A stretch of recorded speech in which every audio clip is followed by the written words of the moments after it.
This guy. Ladies and gentlemen, and gender other fluid non and but gender fluid and not very. non-conforming people Come on. coming to the stage. All our God, people. gosh darn it. Because you got to make sure you watch the language. Gosh darn it. We have them. What's good, y'all? What's going on? Get in here. What's popping? It's the Chop Up Show. We back at it. It's another Thursday. These weeks flying by, y'all. Y'all know Thanksgiving around the corner. You know what I'm saying? Down the street, around the corner. And so we pushing through. Happy to have y'all on here tonight. You see, we 2 deep. We ain't 3 deep this time. The plug is away, traveling, handling business, kicking it. It's gonna pop up in here. If y'all don't already know, y'all need to grab a research up from me search hoodie. Theconsciously.com. Is that correct? Theconsciously.com is where you can find those. You can also get the professional SHT talker hoodies. You can also get a bunch of mugs and just all types of products, all types of stuff that represent that you understand that education is elevation and that you rock with the consciously. So go ahead and grab. In the city, we gon' slide, bet I be there pronto. Me, my guys, we really live. Lord forgive me, pay my tithes. Please don't have me reach inside, and that's in the console. Keep the semi when I ride, lit off Henny when I drive. In the city, we gon' slide, bet I be there pronto. Yes. Make sure you go grab you a hoodie.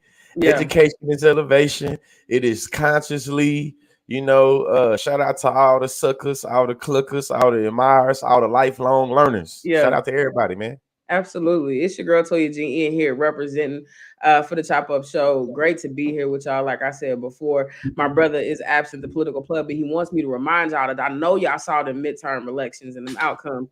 He did a phenomenal analysis over on the YouTube when the results came out on Tuesday night. So if you didn't watch that, if you didn't get the alert, if you haven't hit the bell, first of all, hit the bell.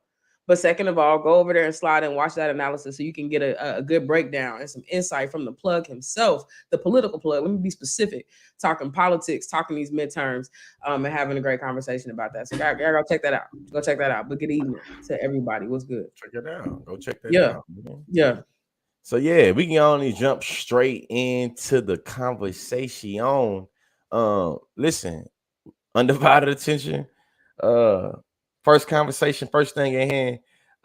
So you want to handle this, Lupita? I do. So we know our girl Lupita Nyong'o has come out with she's a campaign ambassador. Actually, she's a global campaign ambassador for De Beers.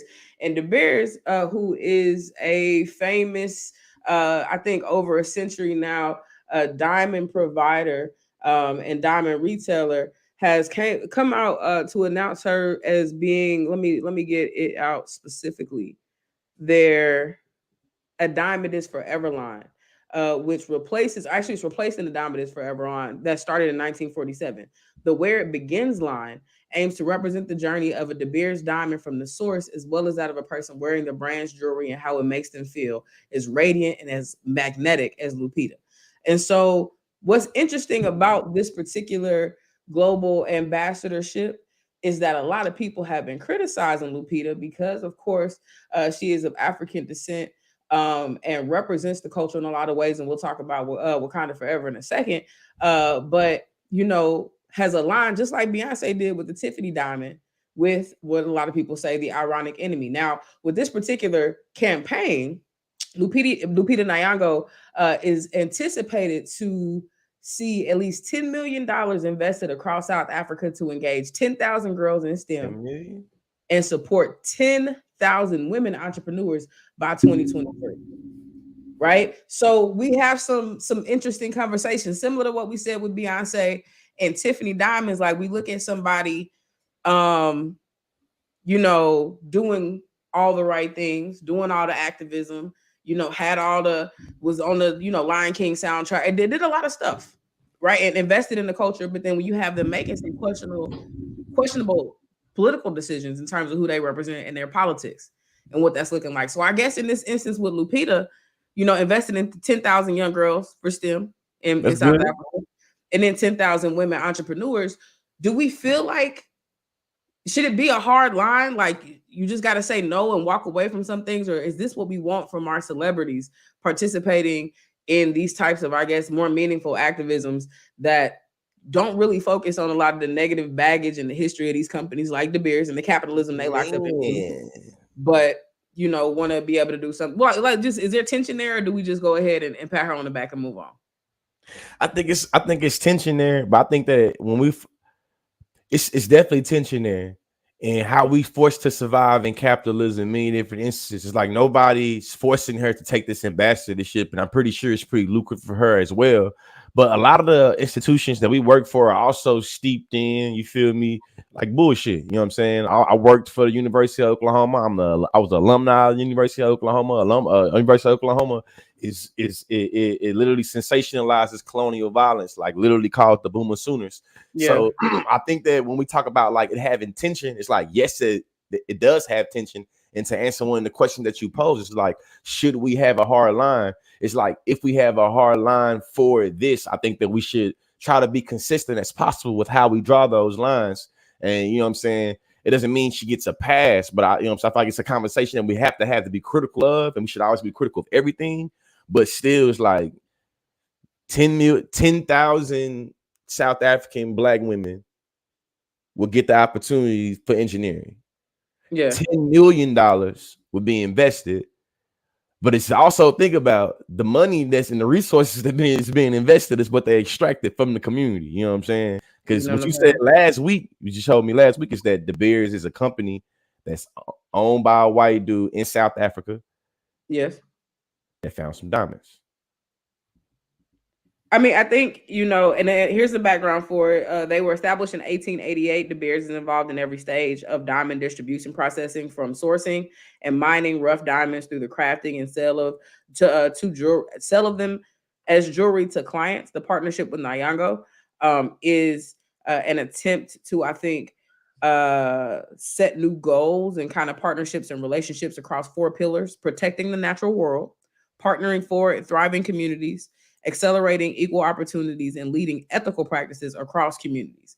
So, I'm interested, I guess, in a way that, companies get to kind of, I guess my question becomes, are things always already bad? Because I have this conversation too, and I ask these same questions when people mess up. Right. And they come to this point where they're like, I'm trying to do something. I'm trying to be better. And we don't trust you. We are still skeptical of you. What you did kind of sticks. We look at a lot of celebrities like this. A lot of people knocking, trying to get back in. And we're going to talk about, for example, Kyrie in a second. Yeah. Right. In terms of repetitive behaviors and how we grant them kind of legitimacy or not. So do you think? I feel like a question that we have to pose to ourselves, especially when it comes to like Lupita Nyong'o. In different, I know I'm saying her last name wrong, but man, I'm sorry. It's Nyong'o. I messed Nyong'o. Okay. Lupita Nyong'o. I think that a lot of times we will come up with perceptions of people based off of things they have depicted, and maybe just a snapshot and or just based in like a movie role they had. So in some instances, are we to blame with kind of being let down and surprised in some instances when it comes to Lupita taking this deal with De Beers? And how bad is the delay? It ain't that. Just keep going. You good. But yeah. Just thinking about how bad is it? Like how much are we to blame for coming up with this standard for how we see this specific instance of her teaming up with Blood Diamonds to give Black women chances and opportunities? And it's like, how much do we give that credence? Here's where I'll kind of interject there, and then we're gonna move over to the next topic. I always wonder, whenever I see big corporations, big companies, big businesses that have had the ability to ascertain a huge amount of money over time, I always wonder, when they do projects like this, if you able to give 10 million, how much you really got? You know what I'm saying? Like, that's always the question I end up asking. If you got that much to give, right, just off of the benevolence, the kindness of the new mission, the new vision, how much is the back? Because you're never going to do nothing to hurt you. Think about it. Even people use the same politic. If you come to me and ask me for something and I give it to you, I'm most likely, anything you give it's gonna come at an expense of yourself. But I'm not finna give to you at the detriment of me, right? That's the lesson we learn is self-preservation. You know what I'm saying? So I'm gonna calculate how much do I have to give? How much can I, you know what I'm saying? How much can I deal to get away with? If you anything like me, before you give something to anybody, you sit there with a conversation with yourself. Would you be messed up if they didn't give it back? If they said they were gonna pay you back and you never seen it again, would you be messed up about that? Yeah. If so, you might not want to give that up, right? So I make those types of calculations. So I can only imagine the way that companies and corporations, and I say that to say, I pause, I celebrate. Don't get it twisted. I think this is an amazing opportunity, amazing project, amazing initiative, a great opportunity for Lupita. But I pause. Maybe I don't scream as loud because I always wonder just how much money is still left behind that is able to, you've paid this to assuage some nerves and to quiet some of the conversations like what we're having right now. But think about how much money you still have gained, how much money you still have pocketed, how much money you still seek to maintain and continue to and so these are just things that I think about. But that leads me to Black Panther 2, also and more formally known as Wakanda Forever. Now we know Black folk across the country, niggas across the world, shut it down when it came to going to see Black Panther. I think I saw it 3 or 4 times in theaters. I think it broke a Marvel movie record at its time. I think it's since been replaced by some other films, but was the highest grossing, film at its time, Marvel film at its time, and killed the game. I want to see it. So that's my question. Facts. I want to see it. Are you going to see? I'm going to go see it tomorrow. I'm excited. Shout out to my movie buddy in the comments. We're gonna go slide and see that together. Mind your business. But we're gonna go kick it. And my question to you is, are you sure you're gonna go see it? And why do you want to go see the second one? What excites you about going to go see Wakanda Forever? I think that for starters, I had a little FOMO last time the Black Panther came out because I watched it late and I feel like there was a lot of critical conversations that was being had on the internet that led to broader conversations about liberation, about resistance, about, what I'm saying, Black American experience that I feel like I wasn't able to really chime in. You know what I'm saying? So this time, goddamn, I might make sure me and my kids might go watch tomorrow. I feel like being real. My wife worked tonight. You feel me? So shit, we're gonna make sure she get her some sleep tomorrow. And probably by the time my kids get off, we might have to go watch that thing. Being real, we might have to go watch that thing. I mean, I would love to compare notes with you. I'm gonna tell you now, for people planning to go see it. Do you know how long that whole is? Do you know how long? What kind of probably 3 hours? I think I've seen 3 hours. 2 hours and 40 to 41 minutes, I believe. In the comments going up about it. The legacy continues. Daniel said just saw today that was so good. So some excitement about that thing in the comments. Autumn said makes you wonder if the Woman King matched that pay. Would she have turned a blind eye? The fake outrage, but no issue with colonialism. Okay, so I think that was kind of related to the conversation up above. But a lot of Damo's in the building. Okay, a lot of interesting things happening with Wakanda Forever, and then he disappeared. We gotta say RIP to Chadwick Boseman. Gotta make sure we have that moment. We'll not be able to talk about Wakanda Forever without mentioning him. Elizabeth says, yeah, it was incredible. Just a lot of excitement around it. So I guess this is my plug for Wakanda Forever. Go see it. That way we can come back and talk about it on the next show because I'm looking forward to it. I'm gonna drink me an energy drink. I'm gonna do some jumping jacks before we go inside that bad boy so I can stay awake.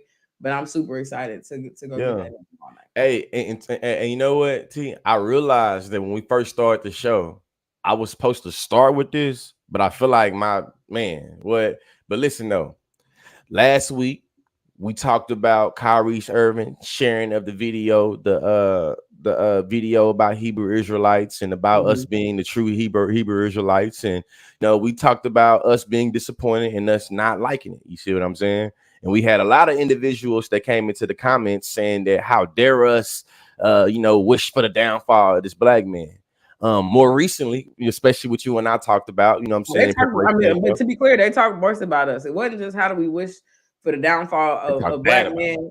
You know, y'all just say y'all just as bad as the rest of them. Y'all as bad as white people. Like it was a lot of flagrant violations of my personhood in them comments. I was my called mama. dumb. I was called stupid. A whole bunch of interesting commentary. My But I mama. didn't mean to cut you off. I just wanted Oh, to no, know no, it no, was no, no, mad. no. That was a needed one It because was I mad. was missing some context, some details, and what we, you know what I'm saying, getting into. But listen, since that has happened, LeBron James had made a tweet, and before I get into the tweet, actually, LeBron James had went on to a press conference and said that he disagreed with Kyrie Irving's words and that he recognized that Kyrie Irving hurt people with his words. That pissed off a lot of people when it came to LeBron saying those words specifically.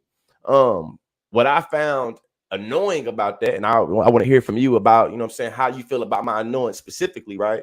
Is that the same people that were upset with LeBron saying that, you know, Kyrie hurt people, being mad at LeBron, had no issue or didn't bring up that Kyrie Irving had admitted to hurting people and apologized for hurting people. Right. And I didn't, you know what I'm saying? I ain't get into that. How you feel about my annoyance on that if I get into the tweet? I mean, I just, I think people talk about what's convenient for them. And I think a lot of people, even accuse us of that. And I know it's, a matter of having the details and information you have at hand. But I think we got to be realistic and temper a lot of what we're talking about with the truth as it comes out and being honest about that. And I just feel like some of the conversation started to get a little bit more dishonest than, a lot of people would want to grant. So, I mean, that's my biggest thing. Yeah, well, that's that. Getting into, you know what I'm saying, the development of I feel like the story. I didn't actually scroll down. Let's see. Did LeBron take the tweet down and I ain't screenshot it? I definitely got it. I'm on his Twitter page. Oh yeah. So in the wake of Kyrie Irving being hit with the heavy hand about giving money, you know what I'm saying, giving money of, I think was it $500,000? $500,000, $500,000. Well, actually, before I read this tweet, can you say the things that he's done a little bit, but also I feel like he had the information for exactly what his punishment is.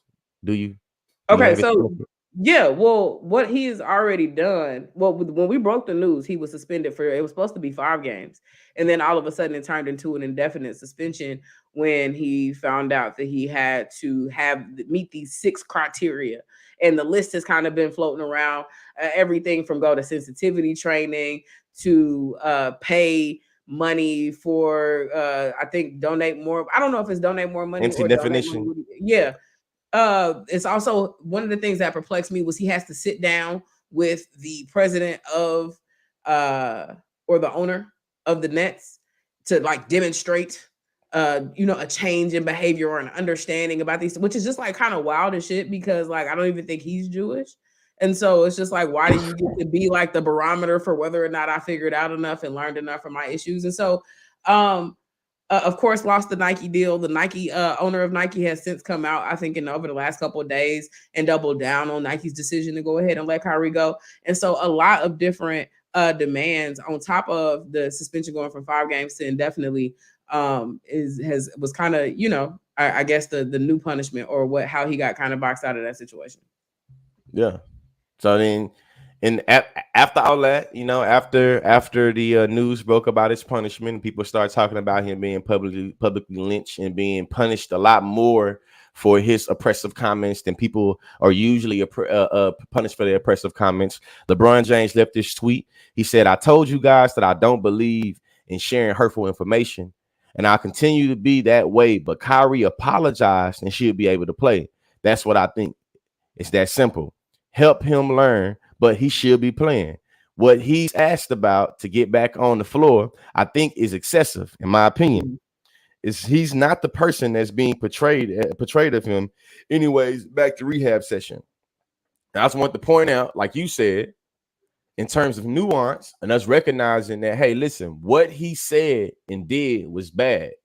We disagree with what he said, what he did. We also disagree with the punishment. I'm thinking of, you feel me, of almost in some instances where, you feel me, the precedent has been set and thinking about like damn near like the verbiage of the Constitution. harsh and unusual punishment. You feel me? It's like there's never been a precedent usually for really across the board for this much. You feel me? To have to be had for you making a comment or for you pushing something about a particular, you know what I'm saying, a group.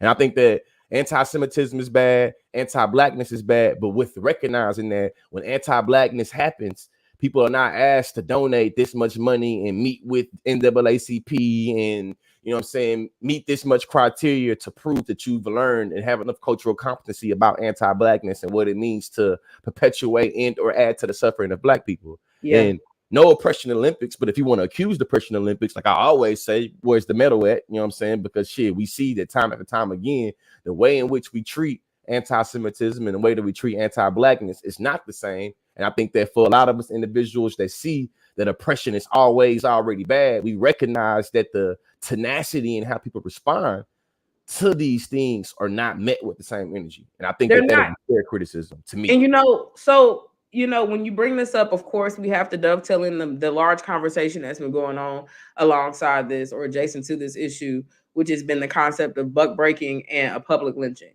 Right. These are two kind of conversations we've been having. I want to make sure we break down those concepts so that we kind of hit to that, because I think, and there's a comparable instance to this that I know you'll be familiar with because this person ended up kind of being related to your team. But let's take a step back. So one of the theories or conversations about this, especially when you say we don't see anti-blackness treated like this, we don't see other violations of people's personhood and identities and identity groups being treated like this, is the concept of buck breaking. It's the idea of the wily slave, right? Usually a male back on the plantation who was acting out, was getting a little bit too beside himself, was feeling himself, was being ornery, was being disrespectful, was being rude consecutively.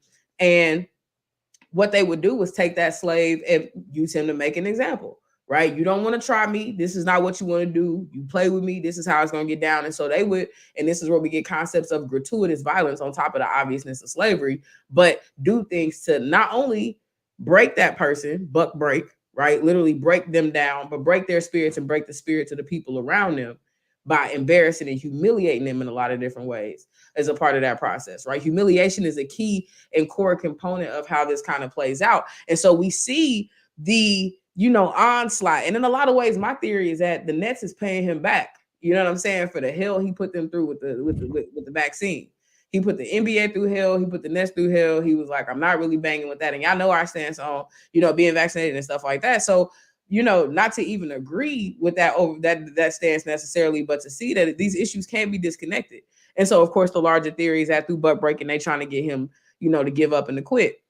The second kind of terminology associated with blackness that we see is the concept of a public lynching. We break down the concept of public lynching and kind of what that deals with, because a lot of people think of lynching and think automatically of you got to have a noose around your neck and be hanging from a tree, but the concept of it and how it's applied is different. What do you know about that? The concept of public lynching is really just about a public spectacle of violence and how that public spectacle of violence is supposed to impact the psyche of everybody around you. You feel me? Or everybody that's able to gas that public spectacle of violence. You feel me? So the way in which public lynchings were used in terms of Jim Crow, plantation, on the plantation, outside the plantation, and want to be clear that lynchings also happened in like the 1920s when we see the anti-lynching campaign. So it's not just an old time in the plantation, but almost a near future, especially as I'm sitting here in Texas thinking about, you feel me, the 1980s, 1970s. But the part of a public lynching was to discourage other individuals to run away, to be resistant, to stand up to power or stand up to authority. So it's supposed to be setting the example that if you do anything in any way, shape, form, or fashion to this, here's a display to what can happen to you. And then it was like literally literally bodies put on display for the entire village to see, for the entire hood to see, for the entire town to see, for the entire plantation to see. That was served as a little symbol to be like, hey, if your ass get out of line, this is going to happen to you. You know what I'm saying? I think that the rules of analogy come like getting into like, you know what I'm saying, my Afro pessimist bag a little bit can be in this instance a little grotesque, a little extra. When you say the rules of analogy, what do you mean by that phrase? The rules of analogy is just like how we deploying this analogy, like literally, like, you know, when somebody is like the rules of something, it's like you're being seduced, you feel me? So thinking about like the way in which this analogy is getting us to gloss over how it was actual violence, there were actual, you know what I'm saying, public lynchings. And though I believe that what is happening to Kyrie Irving is, you feel me, harsh, unusual, or it's like, man, I think that he was wild for being anti-Semitic, and I think there's ways that we should, you know what I'm saying, this, that, and the other. Nah, I'm not Jewish. I ain't gonna tell you how to do this, that's the other. But I think that when we recognize that the people that's giving him this punishment, they're not black either, and they're not Jewish either. So thinking about even the ways in which the NBA and Nike is thinking about how they view anti-blackness and how they view anti-Semitism. We're not even in that. Jaylen Brown's tweet to Nike being like, oh, so Nike cares about ethics. It's like, it's something there to be said. You feel me? So to me, it's thinking about anti-blackness in many instances sits around the selective moral outrage, the selective ethical outrage. And being selective, you don't select that one. Absolutely. I agree 1000% with all of that. But one of the things I want to do in agreeing with that is go back to something that I said and something that we, you know, was getting in the buck breaking and how we're breaking down these two kind of lenses for looking at this. Rock Cohen says they didn't just buck break a regular troublemaker and we use it. They would use it on men that they think the other slaves respected and will follow. And I do feel like that's an effective addendum. I think we're both probably right in the sense that anybody who could, you know, be perceived to be their behaviors to be acceptably replicated. Anybody who felt like they wanted to get out of place. And also leaders, right? Literally the people who they wanted to show you that the person you were dependent on, the person who thought they were putting you on game and showing you maybe a truth about the situation or whatever is actually somebody who is no stronger, you know, than who you want to give them respect to or who you want to give credibility to. And so I'm very here's my question. And yes, Lee is rocking the beret tonight. You know, we don't ask no questions here at the Chop Up Show. We support each other. So that's my brother. I love him. My question is, you know, we have these concepts of public lynchings, and Miss Maisha had a great example too. I want to point out that the murder and torture of Emmett Till, for example, is another example of a public lynching, right? So when you look at the differences in what it looks like and how it materializes, it's that same thing, right? You don't touch white women around here. You don't whistle at white women around here. You don't disrespect us. You know, you stay in your place. And any other nigga that want to come around here and act like this is what it looks like for them, right? So great examples of that. I guess the way that I start to think about this though, and how I don't want to jump the shark and I don't want to miss the boat. I think there's some tension though in the public lynching and this is the thing about nuance. I think I'm gonna end this. This will be the last thing I say. I'm gonna end it where we started with nuance because I don't want us to forget and lose sight of the fact that Kyrie. I said we weren't gonna talk about him on the show. Right. Kyrie represented some beliefs that are problematic. We have to be honest about that, right? We have to be honest of, or at least that create the portal and the pathway and debate. We call it the internal link to a particular type of anti-Semitic violence, right? We just have to kind of playing with that word lynching is wild, but we do have to be honest about the implications of anything that endorses anti-Semitism. So that has to be true. But I also think at the same time, nuance and understanding two things can be true at the same time is that the extent to which, you know, and here's the example I want to leave you with, and I told you I was going to have an example for how it didn't play the same for somebody else, even though there was a punishment, is Miles Leonard. No, what's that man's name? He was playing with the Heat. Leonard, white boy. Was playing basketball, listening on a headset, playing some type of game, and called somebody a anti-Semitic slur. Miles Leonard, ain't that his name? Yeah. I know you're talking about the white boy. Yeah, definitely. The big man, the center, his power forward. Yeah, him. Exactly. Right. So he yelled out something anti-Semitic. He called. I'm not even gonna spell it out. But used the slur on the game. And what was wild is it was just him and another person on the game. So I don't even think it was a whole bunch of people. Somehow it got recorded. Elite. But he got kicked off the Heat, forced to go into anti-Semitism training, and then he got shipped off to OKC right? That's why I said your team got sent off to your team, and I don't think he got to play again. And so there was a punishment there, but I want to point out the uniqueness in between what happened with him and what's happening with Kyrie. Now, some people will say, well, Kyrie's a bigger player, he's more visible. I guess they're gonna put more responsibility and accountability on him. But I do when we talk public. About in true, but just when we talk about what public lynchings look like, you know what I'm saying? Because the reason why he's so visible, mostly because he a R8 point guard, right? I ain't gonna say he's terrible. He ain't trash. Kyrie is I got personal beef with Kyrie as a Celtics fan. So without trashing him, he top. He good. He a top 10 PG. I don't think whatever. But I also think there is something very unique about the way that this issue is being handled, how it's unfolding around us, and what we see. I don't want to be overly apologetic for Kyrie in terms of what he's done and the stances that have the ability to mobilize hate and anti-Semitism. But at the same time, the rules of nuance say that I can also agree that I think some weird shit is unfolding with how he is being treated and how this is playing. So I guess that was my only gesture, is to just kind of say, this is something to behold. This is some weird shit going on. Damo is mad because I'm talking bad about Kyrie. I don't like him. He's a quitter. He's a liar. And he does not believe the earth is round. Let's transition out. And I'm gonna toss it back to Lee. Lee, our last topic of the night that we want to get into and touch on before we dip. Talk to the people about that. Yeah, man. I think that in my time in college debate, I learned the distinction between looking at things through the structural and looking at things through perspective of the access for the structures. And a lot of conversations we've been having lately has been about has been about hip hop and been about, kind of like the economics of hip hop, maybe about like the violence of hip hop. But I don't think that we've really looked at it through a structural analysis, like through and through, in terms of the violence and the economics and who gets to say what and who gets to control it.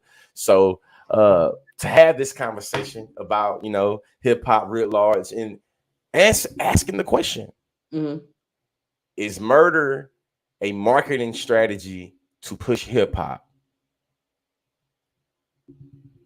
We're gonna just play the clip, and then we're gonna Black people to get on the radio every day in white-owned companies, white-owned stations with white-owned sponsors that play the role of hypersexualized, hypercriminalized male. I ask these advertisers, I say, I've got hundreds of songs a day that celebrate killing animals. Will you put them on your station? They said, no. I got hundreds of songs a day that talk about assaulting women and abusing kids. Would you put them on your station? They said, no. I said, I got hundreds of songs a day that talk about murdering blacks. Would you put them on your stations? They said, well, that depends. Depends on what? Who it's done by and who it's branded for. Because if we can get black folks to sing about it and we can brand it for our youngest black audiences, I think there's money to be made. I think there's American appetites to see these people that way. I said, how can you say that? They said, well, look, it's what these artists know. It's what they, black people, create. It's, matter of fact, our surveys say it's what they want to hear, which speaks of a sickness. How do we live in a society where somebody says, you know what, I'm inspired to write a song that celebrates murdering another person. And then a person says, I'd like to put that on my station. Another person said, I'd like to pay for it. And then there's people out here in the audience that go, I'd love to hear it, as long as it's black guys. Because even white people buy rap music, buy this type of stuff, because we know that when we want to hear about killing each other, we know who to turn to for that type of inspiration. We call it our music. We say we own it. White people buy more rap than black people. Yeah, but we're very careful to turn it down at the stoplight when other black people are there. Why? Because we know we're just pretending. For them, it's more authentic and real. Just I mean, we got some answers already in the comments in terms of just answering the broader question about whether murder is a marketing strategy. I don't know who Facebook user is, but shout out to you. Says, hell no, that's those guys' real life. Those people's real life, because we also got some, some rappers. Glorilla is out here talking her shit too. You know what I'm saying? It's a whole lot of people out here really letting you know about their perspectives. Vince B says, nah, it's the consequences of telling the stories of the hood. And then let's see. Facebook user follows up. I think they don't tell the truth about conflict resolution skills in our culture. Talk a little bit more about that. Yeah, please do. Conflict resolution skills in our culture. What do you think is missing? What are you saying they're not talking more about? And so, Scooby, that's how I agree, is heavy, because it forces us to have to, I think, be introspective and think about things. So I want to go up to the common kind of angle of telling the story of the lives of the hood. And I used to, kind of buy that. I think a lot of rappers, I've seen YouTube videos, T.I. T.I., I think Fat Joe, I think a bunch T.I., of Fat Joe, Killer Mike, a lot of them has made those arguments. Yeah. Scarface have always kind of leaned and depended on the idea that I'm not trying to be, you know what I'm saying, anything other than a storyteller. It's just like movie. I think Irv Gotti, it's just like movies. We got to set it up. We got to tell a story. We got to make it interesting. We got to make it captivating. It's just like a book you can't put down.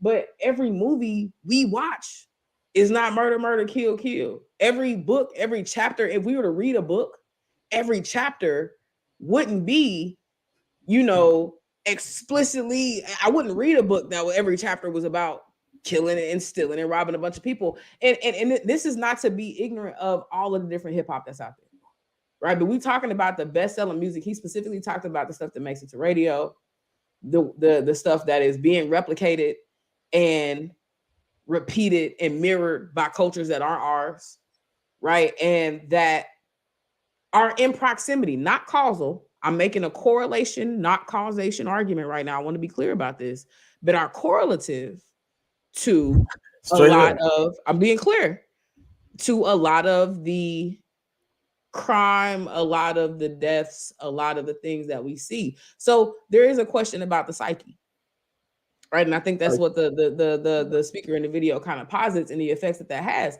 And so I'm gonna turn it back over to Lee, but I guess my question is, like,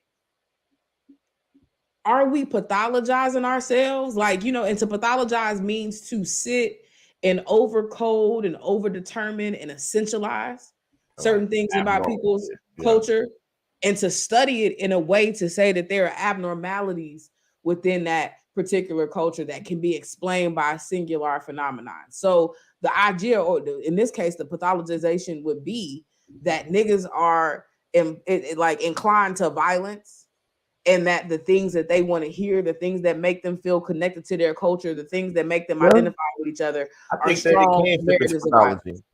I think that it can slip into pathology, but the way that I perceived his analysis wasn't pathological. I think that he was making an argument about programming, and I think that we can talk about the way in which Black people do internalize pathology, or how I like to say it before I learned the word pathology, is like internalizing Black inferiority. You know what I'm saying? Internalizing social death amongst, you know what I'm saying, Black people. So for me, it's like when he's making that analysis and specifically talking about the radio, what comes to my mind is a documentary that I had seen about like conscious rap. And me being from Bryan College Station, Texas, shit, I ain't know nothing about no X-Clan growing up. I ain't know nothing about no Tribe Called Quest growing up. I really know nothing about like 5%. So I recognized there was something called conscious rap. And in this documentary, I believe Ice Cube was a part of it. He talked about the programming that radio stations did that made it hard for, quote unquote, conscious unity, that type of rap to get to the airwaves. So we start to see that we start to really be, you know what I'm saying? Because to me, I think that we have to take accountability and think about the programming in terms of how we don't take accountability. And for me, that's what that, when I heard the video anyway, for conscious, you feel me? That's what I heard. You know what I'm saying? It's like, shit, hey, when I go to the radio and I ask them, can I say you know what I'm saying, a song about killing dogs? No. Yeah. Killing Black people? Oh, it depends. And it depends on what? It depends on, and then it's like, if I can program it to make it where they want it, it's easier. And then the documentary talked about what we talked about in the past episodes. We can make slave catching music that makes it where multiple industries get to get fed off of this one hit. So this one hit, you know what I'm saying, makes it where if the niggas made 20 million on it, shit, the white folks that he signed to made 100 million, you know what I'm saying? Yeah. Or made 200 million. But also thinking about the niggas that went and killed and robbed and stealed and killed to your music, they also had to pay bond. They went to a county jail, they went to a state jail, they went to, some of them go to feds, you know what I'm saying? So really thinking about how you feed in the industry. And you know, and we got some fire comments here, but like my wheels are kind of spinning, because in terms of how you feed the industry and the images that you give out and what it has created now, you literally have Herschel Walker at his campaign from, you know, Tuesday walking out to fucking Gangsta Paradise, as I walk through the valley of the shadow with death. Like, what does that have to do with you? But that is your connection to blackness, and that's how your connection to blackness ends up being projected to largely white honest audiences that live and die and breathe by misrepresentations of black people. So that's where it gets real complicated when we see how resilient gangster rap or hip hop, like negative, however you want to call it, has been in kind of shaping the representation of our community. I want to go to a couple comments I seen that were interesting, and then one specifically that I'm gonna kind of lead into. Donnell says it was a storyteller perspective in the beginning. Now it's been overexploited to just glamorize death doing to an extent, and that's what I feel like. I mean, this is a reality of people's lives, and I mean, we can't ignore the continuity in our communities. Things changed in our communities, and you know what I'm saying. Like the worst parts of it kind of reared its own head, but I feel like niggas is milking it. You know what I'm saying? In a lot of ways, because we know for a fact a lot of niggas have not lived the ways that they portrayed. Things have looked a lot of different. They might have been in the mix and stuff. And the opposite side is true. Niggas who don't have to do that and don't live those lives because they want to be seen as authentic. So they get into shit they don't necessarily need to, don't have to. They stick around in the shit too long because they feel like they're not going to be real to niggas unless they're doing those things. You know what made me think of when you was talking though? Yeah. I feel like it's two things that me think of. The first thing I lead with is a word that I learned in debate called interpolation. You feel me? Like, don't interpolate my body. Don't fragment somebody. You feel me? Like, in terms of interpolation, it'll be like when we say a woman is fine as hell and she has a fat ass, we've interpolated her to being an ass, and now we've fragmented her body to just being an ass. Most instances when we talk about rap music, I think that in many instances we interpolate the black experience for just being a thing. So even when you think about the most gangsters, hardest nigga, the way in which we interpolate or take a fragment of their experience and make it where it becomes the entire genre or their entire understanding, I think that's what we kind of getting at. And I think that it kind of a double-edged sword because it reminds me of somehow I came across this video of Charleston White. And I'm watching a video of him on 85 South Show. And somebody asking him about shit, like, you know what I'm saying? I can't remember where interview it was, but they're asking him about rap music and asking him about like shit. So shit, execs also be charged. Charleston White's response was, nah, shit, that's just business. They just doing business. These niggas X, Y, and Z, X, Y, and Z. And to me, it's like, yes and big no, definitely, because even from a legal standpoint, if you and I fund somebody to go do legal crime, the law see us as accessories to the crime. Absolutely. So the way in which I see how anti-blackness and crime is situated around anti-blackness, there are a lot of people that are able to have plausible deniability, and there are a lot of people that are able to have their hand in the pot without having their hand in the pot. So anything you do good, I take credit for. Anything you do bad, that's just you. You feel me? It's like Bobby Smurder got all the money from the white folks. You feel me? From, you know what I'm saying, the Def Jam or whatever he was signed to. You feel me? I don't think it was Def Jam, but whoever he was signed to. You know what I'm saying? The money that he was giving to GS9 or whatever he got criminalized for, it came from them.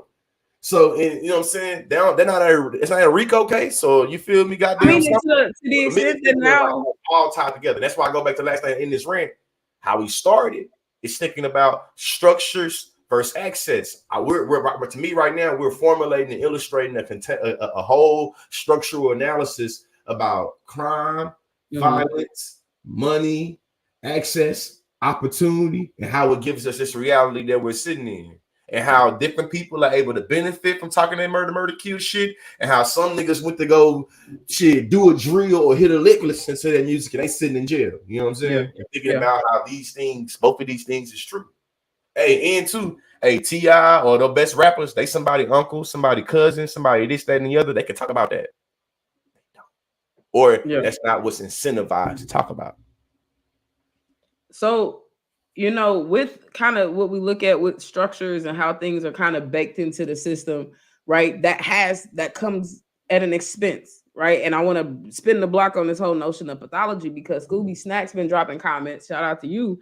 And one of them really sticks out to me and it makes me think about the pathologization of, you know, these accessories, right? These record companies, these people that have been able to contribute to the detriment of whole communities. So Scooby Snack says, I have never seen the genre of music last this long. Gangster rappers last 30 years. Have you ever seen the subject matter authentically last that long? Suspect, don't you think? And I think that goes into the kind of recipe that we see for getting people to fall in love and be intoxicated with a particular part of a culture that then they don't let go of, and it shapes and builds their entire community. I think to music, and you talked about, Lee, like conscious music and, kind of more positive, like really more conscious music. Like I think stuff gets separated in between like gangster rap or whatever we calling it these days. You know what I'm saying? Trap music, drill music, trap or drill, or conscious music, right? So it's like I feel like it's kind of two camps. You know what I'm saying? Then I guess, and I'm talking about popular hip hop, like the stuff that really makes it, the names that we really kind of get up at the top. And it makes me think outside of that, like we also just don't really have, not really heavily conscious music, but just like we do have party music, but like niggas ain't coming out with like a summertime. You know what I'm saying? Yeah, like niggas would be corny. Yeah. You know what I'm saying? They would be considered to talk about how cool it would be to just like, and it makes me wonder why at the top of our, at the top of hip hop, do we not have more? It speaks to the formula. Like my words are speaks to the formula, but I think get back at the structure in terms of what is made to be sexy, what is made to be attractable, and what do we see in terms of how we are programmed. I was born in 1990. In 1996, 1997, that's when I started to, consume music for myself. And really being real, I started consuming music myself really in the late 2000s when I'm like 11, when I'm like 12. The first album I ever listened to back to back, the first one on some Texas shit was Big Mo, Bar Baby, City of Serve, that whole album. The second album I listened to was 50 Cent, Get Rich or Die Trying. You feel me? So that is being marketed to me as a fifth grader at Kemp Elementary on the west side of Bryan, Texas. And I'm many, man. Yeah. Where I'm in fifth grade, you feel me, wanting to wear a bulletproof vest. So I'm thinking about the programming, you feel me, and thinking about the way in which, you know what I'm saying, how we see shit, how we identify with them symbols, and recognizing like the white pastor dude said. I think that it's kind of weird it's coming from a white pastor, but it's kind of also hitting the point. Hey, listen, Peter is not gonna stand about you talking about killing animals. Yeah. You feel me? The Jewish people is not gonna stand for you talking about killing Jewish people.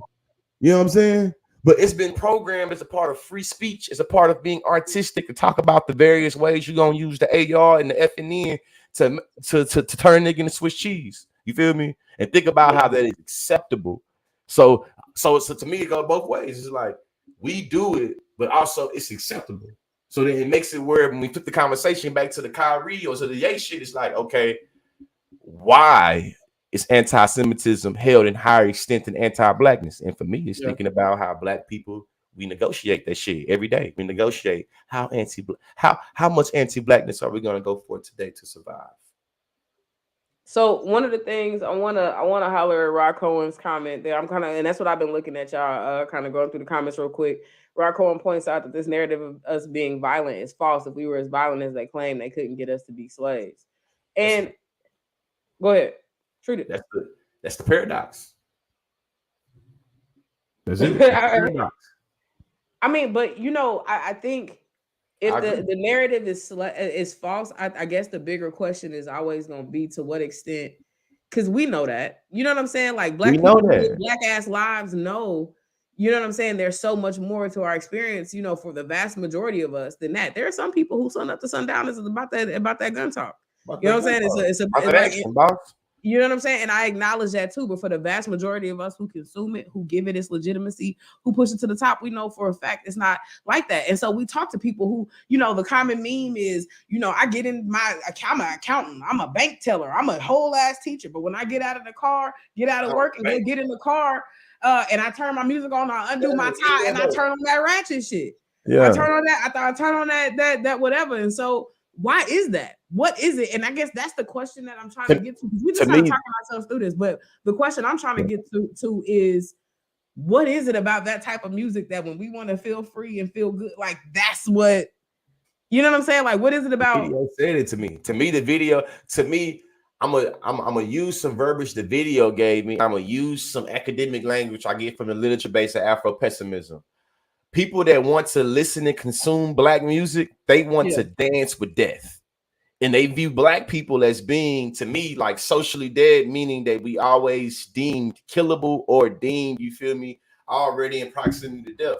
So when he says in the video that white people are the biggest consumers of rap music, but when they sitting at the red light, they turn this shit down when they come to a black person because they know that's our real life and they know that it's not theirs. To me, that is what it is. You feel me? To me, it's like when we think about language, when we talk about how black people made being bad, being cool, a lot of the taboo things that's taught about life being danger and things that we should fear. Black people, we used to doing it. We make lemons out of lemonade so much that we've made black people want to have it. To me, the escapism is definitely what it is, but it's also something more grotesque about the fantasizing and fetishizing about the black experience that makes it where I want to escape. Not only escape, but I want to escape to that shit. How? You see what I'm saying? That is the question that I think I'm end up begging. You know what I'm saying? Is like, what is it about even how we have been sold these falsities, right? Rock Cohen just identified the fact that we know that, you know what I'm saying, this ain't really how shit really play. So what is it about the escapism that sends us there, right? That's the thing that I'm trying to get to and figure out, because I think when we think about kind of how we've been conditioned to see ourselves, how we've been conditioned to understand death, we can get into a whole separate conversation about social media's influences on how we see death and like the reactions to Takeoff's death, people taking pictures, pulling out video. How many times have we heard about people doing that instead of being compassionate in those moments? But the desensitization that we have, right, to these moments, like the music has something to do with that. Why? Because you know what I'm saying? Like with why or how we end up responding. The fact that we want to go look it up. Niggas was, where the video at? Where the video at? Can we see the video? They want to. The consumption of Black death is, but to me, abnormal. To me, that's the thing, though. To me, that's the reason why I think the structural conversation about anti-blackness outside of hip hop is a conversation that I wish that we all had the verbiage and the understanding of violence and domination to really have. Because what I see is that the reason why the heavy hand don't come for anti-blackness like it comes for anti-Semitism is because black people are also programmed and indoctrinated to also perpetuate and play with anti-blackness. We are negotiated. When an individual says, you know, slavery is a choice, or an individual says, you feel me, you know what I'm saying, a so-called person that freed slaves wasn't X, Y, and Z, they was fake, they was this, that, and the other, we negotiated amongst ourselves. You feel me? If somebody says that, you know, the slave boats really doesn't exist and they lied to us about slavery, we've been here. We don't shut that shit down within the community because we'll play the humanity games of being like, well, white people taught us freedom of speech. Yeah. And I don't want no black person to think that we being monolithic. So if you say some anti-black shit, you just being a free thinker and everybody can think what they want to think. You see what I'm saying? What I recognize is the self-loathing, self-hating Jewish person that has a platform. I don't know they exist. I don't think they exist. You see what I'm saying? But the self-loathing black person that uses anti-blackness to create a platform, we can think of countless of them. And even this, I told myself I wasn't gonna say it, but to me it fit in. You feel me? And I'm gonna look at the camera when I say this. It felt very, very, very weird watching the Honorable Louis Farrakhan talk about Kanye West in a particular way that did not take into account that he also said why he's been going on these tirades about Jewish ownership, that the white man is the most silenced and oppressed on, you know what I'm saying, on you feel me, on platforms. You feel me? It is also said that shit, he did all that talking shit about Jewish platforms, and then he went and begged Skechers, a Jewish-owned platform, to be on that thing. So to me, it felt weird for the way in which we try to say, you feel shit. Even Rock Cohen in the comments said, even though I disagree with Ye, he's being publicly lynched. And in my mind, there is a lot of slippage that happens when we start to use these rules of analogy and the way in which we start talking about, man. Even us being like, okay, I disagree with what Kyrie said, but how they doing him is bad. I don't think like what Kanye, what happened to him, I don't feel bad for him. I think he made the bed he lying in it.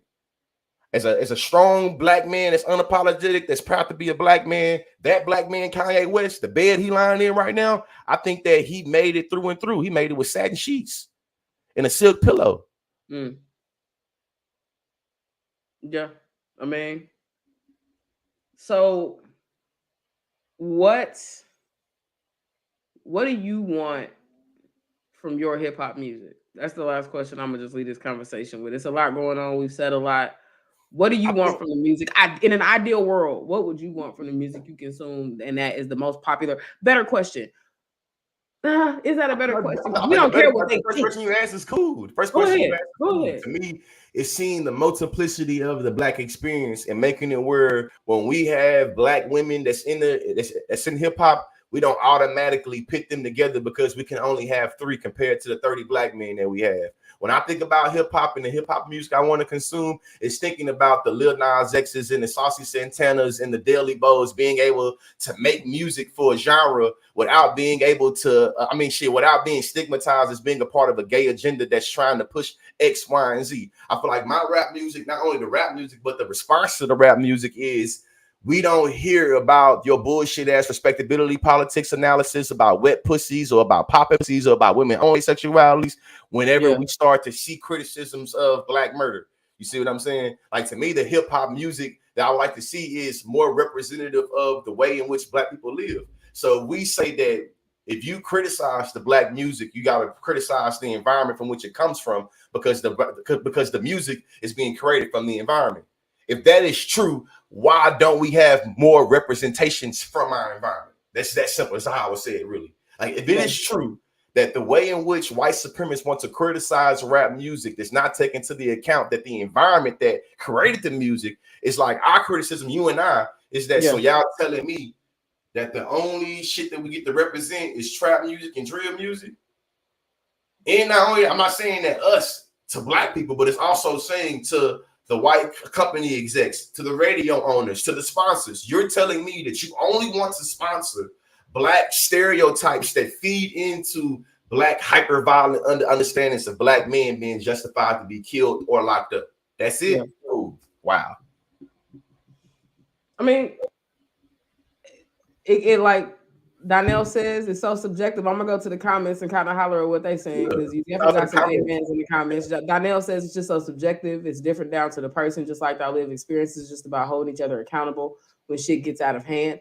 I agree with that 1000%. I think the thing is, much like a lot of other issues in our community, we can't agree when shit is out of hand. Like, I think shit is out of hand. I think we can look at our kids, right? We can look at these kids and see. I watched a video of a young man sit in the back of a classroom. He was inside of a packed classroom during a class and light a blunt and smoke it. And I'm just like, what is going on? Where do these young people get the idea that, like, it's not cool to just? But I think a lot of hip hop music is just like, fuck everything. You know what I'm saying? Like, break the boundaries, and that's what hip hop has always been. And so there's some tension between the history and what it's represented, the kind of rebel nature of it, the outsider looking in. But there's a culture brewing from a lot of the music that we listen to, and a lot of the images and the representations that are being projected that represent the culture that just got our kids down bad. And so that's where it becomes interesting to me, because we was all bad. Let's not get it twisted. We was all everybody was bad.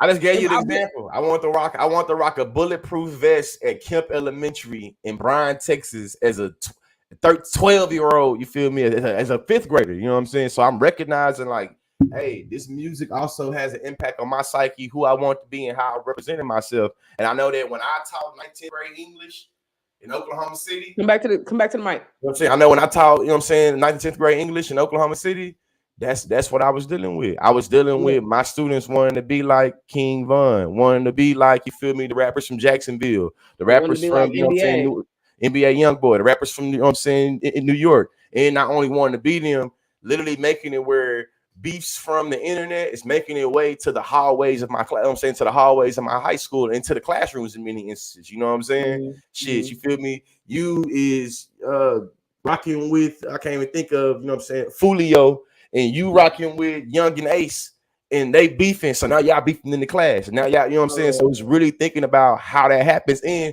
shit, even though we have our criticisms for Boosie, he said some shit about, like, man, hey, when op music rolled in, that fucked up the whole culture. And it's like really thinking about, hey, man, instead of people even celebrating capitalism and consumerism, Once it became cool to rap about killing somebody that lived on the other street from you, on the other side of town, in your town, and it made it where we can like now it's competition. You in Long Beach? I'm in Houston. I got ops in Houston. Can I get you in Long Beach to also say fuck my ops in Long Beach and I'm living in Houston? You see what I'm saying? And that became the standard. So now it's really about that. I mean, I seen a clip too, a viral clip pop off. And again, I don't even want to say that because I don't want to associate everything with hip hop culture. But I think the whole yo ops, go get them, go shoot them, go kill them, immediate response thing, like that comes in a lot of ways from the music that's being projected. And I watched a viral video on Twitter of a nigga at a basketball game, leave the court, go get a gun out of his bag, put it in his pocket, and return back to the basketball court. So it's just like, what are we doing? You know what I'm saying? As people who are glorifying violence, who are hearing that this is how you solve it, I pop a nigga, shoot a nigga. This is not about gang affiliations no more. We've graduated, just individual entities. You want it, you got it. I'm gonna shoot you. I'm gonna take you out. Now, of course, we got to dovetail gun culture into this conversation. Of course, we have to dovetail hypermasculinity to these conversations. So I'm not putting it all on hip hop. It's a lot of things that contribute to those types of responses, but it's those types of responses that make me be like, what? Where? Why is this the norm? Couple other ways, a couple other people answer the question, what do you want out of your hip hop music? I think it's Free Dreamski said a return to thought-provoking consciousness via verse, and that being celebrated because it's out there. But I'm talking about niggas really boosting that and hyping that. We had a little bit of everything. I do remember specifically growing up, and I'm a 2000s kid. You know what I'm saying? I started middle school in 2000. I graduated in 2007. I graduated from college ultimately in 2014. And so, you know, knowing that niggas had a little bit of Luda, a little bit of 50, a little bit of Nas, a little bit of Lupe. It was wider for people to get up. That's why I want to shout out Lil Russell, because he seemed like the one that's kind of bubbling to the top, that is not dependent. Bubbling to the top. You know what I'm saying? On these types of narratives and, you know, positive, you know, motivational, but also nigga real, talks about life, ain't scared to really kind of keep it a stack with you. But I think that, you know, the lanes for those types of artists are so slim now. I hit a perfect example. I thought I hit a perfect example to make a lot of points, because when we talk about radio, it's like we know that technically Lil Russell is big enough to be playing on the radio, at least in the state of California. You know what I'm saying? And outside of it, I'm sure he probably getting played in Vallejo, probably. You know what I'm saying? Yeah. But like outside of that, he should be getting played. That type of music with that type of message is not being pushed. You feel me? Like, I ain't heard it. I ain't seen it on the charts. You know what I'm saying? Type shit or whatever. It's been Lil Russell being played in LA though. And where you at? Oh yeah, definitely. No, I'm talking about like on the radio. Yes, Lil Russell going up. That's if I'm not mistaken, I've heard Lil Russell songs on the radio, and I think I'm pretty sure heard him on the radio. Yeah, I know. If y'all not hit Lil Russell, you know? It's LA Russell, not LIL. So make sure y'all take out some Lil Russell, and see what's good with him, because I'm telling you, he go. Facebook user who we still notice, it says something fun and something to make you feel good. Scooby Snack said variety and not oversaturation, which kind of alludes to what I was just talking about a little bit ago. Yeah, shit, I ain't thought about it like that. We got Luda. We had. I thought we had a nice variety of. We had groups. We had hip hop groups still. And now those are scarce. I mean, you know what I'm saying? With the falling down Amigos, you know what I'm saying? Or the breaking up Amigos, that was already hard enough. But we used to have D4L, them Franchise Boys, Saint Lunatics. They're just like niggas who was just like, oh, it's 4 niggas on the song. Like, let's get it. Hey, now hip hop has become to 3 things, I would argue. Yeah. Trap music, drill music, and Drake. Yeah. Or you know, I would say that trap music, drill music, black emo hippie music, and Drake. Yeah. I can see that. We used to talk bad about black emo hippie music, but I think we've kind of come around. Yeah, I think it's come around. It's some space for everybody. I'm trying to go through these comments, make sure I can't get to everybody's, but I want to see if there's something we need to throw out here real quick. Man, not about to get a body on y'all. Let's see. Yeah, we might have to. It's a lot of great. I love the fact that a lot of great conversations been going down. But here's where I think we'll bring this show to an end and kind of show our love for y'all tapping in with us. We are always trying to have conversations that can be ongoing, that we can sit and sizzle on a little bit. I want y'all to be mindful that the end of the year is coming. So eventually we're going to put a pin in some of this and regroup and reconfigure for 2023. So make sure y'all catch these last couple episodes of the year and don't be missing. Stay tuned to what we're doing.